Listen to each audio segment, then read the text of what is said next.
നമസ്കാരം. മാസപ്പടി കേസിൽ പിണറായി വിജയന്റെ മകളെ രക്ഷിക്കാൻ നെഞ്ചും പൂട്ടി ഇഡിക്ക് മുന്നിലേക്ക് വന്നവരൊക്കെ ഇപ്പോൾ നിലവിളിക്കുകയാണ്. രക്ഷപ്പെടാൻ ഒരു പഴുതുപോലും ഇല്ലാതെ.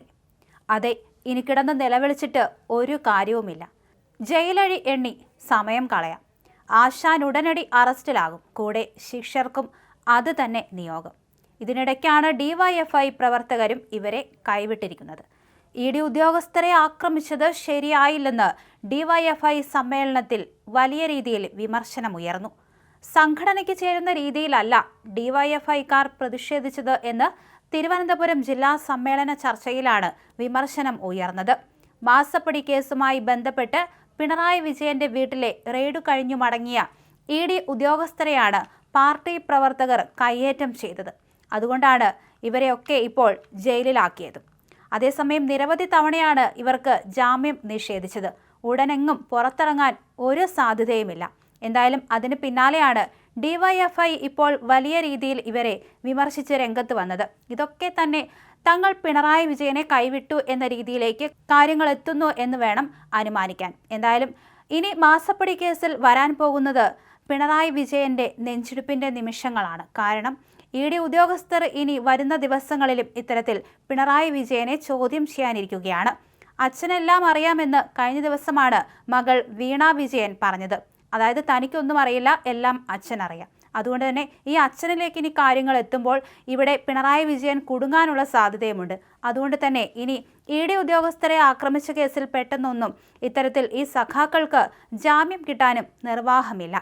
അതേസമയം മാസപ്പടി കേസിൽ കോടികൾ സമ്പാദിച്ചുവെന്ന ആരോപണം നേരിടുന്ന വീണ വിജയനെയും മുൻ മുഖ്യമന്ത്രി പിണറായി വിജയനെയും പ്രതിരോധിക്കാനെന്ന പേരിൽ ക്രമസമാധാനം കയ്യിലെടുത്ത് ഇഡി ഉദ്യോഗസ്ഥരെ ആക്രമിച്ച CPM പ്രവർത്തകർ ജയിലിലായി 2 മാസം പിന്നിട്ടിട്ടും മോചനം കിട്ടാതെ ജയിലിലാണ്. ഇഡി ഉദ്യോഗസ്ഥരെ വഴി തടഞ്ഞ് ആക്രമിക്കുകയും ഔദ്യോഗിക കൃത്യനിർവഹണം തടസ്സപ്പെടുത്തുകയും ചെയ്ത കേസിൽ റിമാൻഡിൽ കഴിയുന്ന 24 CPM പ്രവർത്തകരിൽ 7 പേർ ജാമ്യം തേടി ഹൈക്കോടതിയെ സമീപിച്ചിട്ടുണ്ട്. 2 ആഴ്ചയ്ക്കുള്ളിൽ ജാമ്യം ലഭിച്ച് പുറത്തിറങ്ങാമെന്ന പ്രതീക്ഷയിൽ അക്രമത്തിന് മുതിർന്ന പ്രാദേശിക നേതാക്കളും പ്രവർത്തകരും 60 ദിവസമായി ജയിലിൽ കിടന്ന് മടുത്തതോടെയാണ് ഒടുവിൽ ഹൈക്കോടതിയെ അഭയം പ്രാപിച്ചിരിക്കുന്നത്. സെഷൻസ് കോടതി 2 തവണ ഇവരുടെ ജാമ്യാപേക്ഷ തള്ളിയിരുന്നു. മാസപ്പടി കേസുമായി ബന്ധപ്പെട്ട് മുൻ മുഖ്യമന്ത്രി പിണറായി വിജയന്റെ തിരുവനന്തപുരത്തെ വാടക വീട്ടിൽ ഇഡി അന്വേഷണ സംഘം പരിശോധന നടത്തി മടങ്ങുന്നതിനിടയിലായിരുന്നു കേസിനാസ്പദമായ ആ സംഭവമുണ്ടായത്. CPM പ്രവർത്തകർ തടിച്ചുകൂടി ഇഡി ഉദ്യോഗസ്ഥരുടെ വാഹനങ്ങൾ തടയുകയും വധശ്രമം ഉൾപ്പെടെയുള്ള അക്രമങ്ങൾ അഴിച്ചുവിടുകയുമായിരുന്നു. വധശ്രമം, ഔദ്യോഗിക കൃത്യനിർവഹണം തടസ്സപ്പെടുത്തൽ തുടങ്ങിയ ഗുരുതര വകുപ്പുകളാണ് ഇവർക്കെതിരെ ചുമത്തിയിട്ടുള്ളത്. എന്നാൽ അസിസ്റ്റന്റ് സോളിസിറ്റർ ജനറലിനെ ഉൾപ്പെടെ എത്തിച്ച് ഹൈക്കോടതിയിലും ജാമ്യാപേക്ഷയെ ശക്തമായി എതിർക്കാനാണ് ഇഡിയുടെ നീക്കം. വിചാരണാഘട്ടത്തിന് മുന്നോടിയായി പ്രതികൾക്ക് സ്വാഭാവിക ജാമ്യം ലഭിക്കുന്നത് തടയുന്നതിനായി 60 ദിവസത്തിനകം ഭാഗിക കുറ്റപത്രം സമർപ്പിക്കാനും അന്വേഷണ സംഘം നീക്കം നടത്തുന്നുണ്ട്. ഇത് നടപ്പിലാക്കിയാൽ വിചാരണ കൂടാതെ പ്രതികൾക്ക് ഉടനെയൊന്നും ജയിലിൽ നിന്ന് പുറത്തിറങ്ങാൻ കഴിയില്ല. മാധ്യമ വാർത്തകളുടെ അടിസ്ഥാനത്തിലാണ് പലരെയും പ്രതിയാക്കിയതെന്നും കേസിൽ വധശ്രമം ചുമത്തേണ്ട സാഹചര്യമില്ലെന്നുമാണ് പ്രതിഭാഗത്തിന്റെ പ്രധാന വാദം. ആർക്കും ഗുരുതര പരിക്കുകളില്ല, മാരകായുധങ്ങൾ ഉപയോഗിച്ചിട്ടില്ല, കൃത്യമായ തിരിച്ചറിയൽ പരേഡ് നടത്തിയിട്ടില്ല തുടങ്ങിയ കാര്യങ്ങൾ ചൂണ്ടിക്കാണിച്ചാണ് ഈ പ്രതികൾ ജാമ്യം തേടുന്നത്.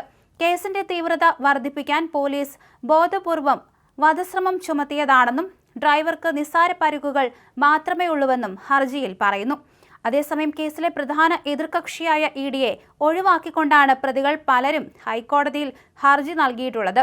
ഇതിനെതിരെ കേസിൽ കക്ഷി ചേർന്ന് ശക്തമായ നിയമ പോരാട്ടത്തിനാണ് ഇഡി തയ്യാറെടുക്കുന്നത്. നാളെ മുതൽ ഓഗസ്റ്റ് 4 വരെയുള്ള വിവിധ ദിവസങ്ങളിലായി ഈ ജാമ്യ ഹർജികൾ ഹൈക്കോടതി പരിഗണിക്കുകയും ചെയ്യും. മുൻപ് പോലീസ് റിപ്പോർട്ടിന് വിരുദ്ധമായി പ്രോസിക്യൂട്ടർ കോടതിയിൽ നിലപാടെടുത്തതിനെ തുടർന്ന് ഒരു പ്രതിക്ക് ജാമ്യം കിട്ടിയിരുന്നു. സർക്കാരിന്റെ ഒത്താശയോടെ ലഭിച്ച ഈ ജാമ്യം റദ്ദാക്കണമെന്നാവശ്യപ്പെട്ട് ഇഡി നൽകിയ ഹർജിയും നിലവിൽ ഹൈക്കോടതിയുടെ പരിഗണനയിലുണ്ട്.